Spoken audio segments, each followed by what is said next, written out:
First two videos we saw about morphology, virulence factor, pathogenicity of E. coli. In this pathogenicity, we saw 5 different strains of E. coli. In this video, we will see about laboratory diagnosis and treatment of E. coli. In the case of extraintestinal infection means we will collect a specimen, bladder or CSF. We will do culturing on McConkey agar or eosilin methylene blue agar. McConkey agar, it will produce the pink color colony. EMP, it will produce the metallic shine colonies. In serological test, we will identify O antigen, H antigen and K antigen, outer membrane antigen, capsular antigen and flagellar antigen. In the case of extraintestinal infection, we will collect specimen, bladder or CSF. We will do culturing by using McConkey agar or EMP agar. Then we will do serological test.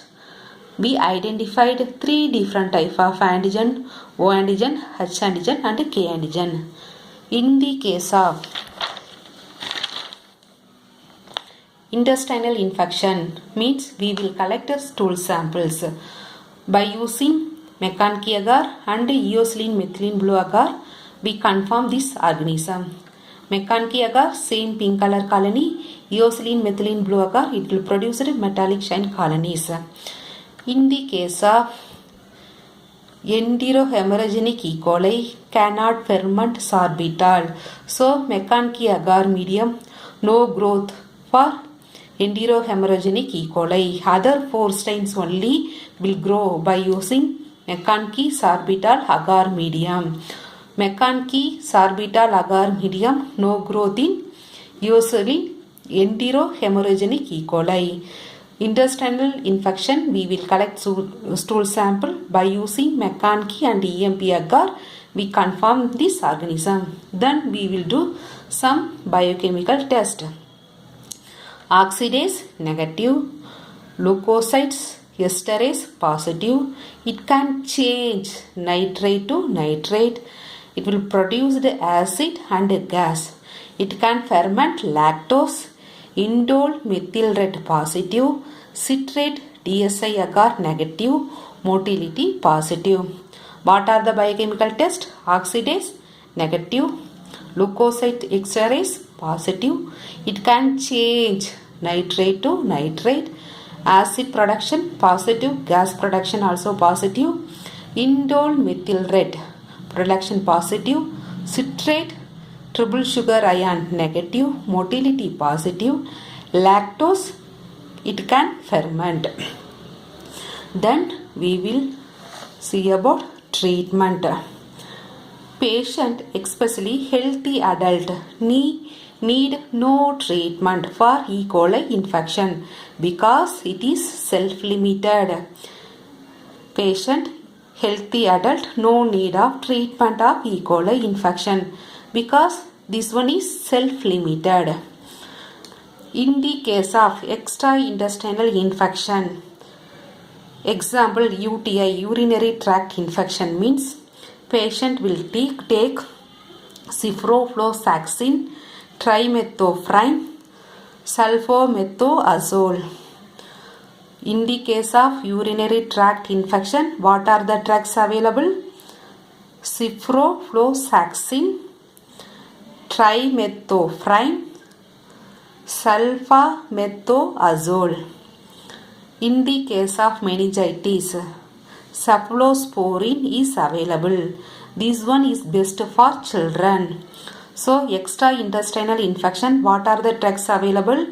In the case of urinary tract infection, ciprofloxacin, trimethoprim, sulfamethoxazole. In the case of meningitis means cephalosporin.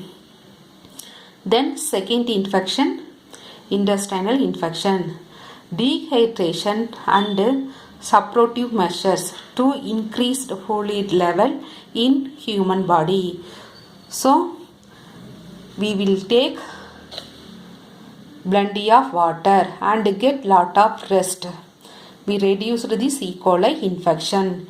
In the case of intestinal infection also, we are using trimethoprim and sulfomethoazole to reduce the majority of infection. In the case of enteropathogenic E. coli, invasive E. coli, in the case of enterohemorrhagenic E. coli, hemodialysis or hemoparesis, we will take no anti-motility drugs available. So intestinal infection, trimethoprim and sulfomethoazole, it will reduce the majority of infection. So laboratory diagnosis. Extraintestinal infection means we will collect bladder or CSF. We will do culturing McConkey agar and EMP agar. Then serological test identified OH and K antigen. In the case of intestinal infection, we will collect stool sample. We will do McConkey and EMP agar. Some biochemical test, oxidase test negative, leukocyte esterase positive, it can change nitrate to nitrite. Acid and gas production positive, it can ferment lactose. Treatment, extraintestinal infection, ciprofloxacin, trimethoprim, sulfamethoazole. In the case of urinary tract infection, in meningitis, cephalosporin. Intestinal infection, we will take trimethoprim and sulfamethoazole. No anti-motility drugs available. That's all about Escherichia coli infection.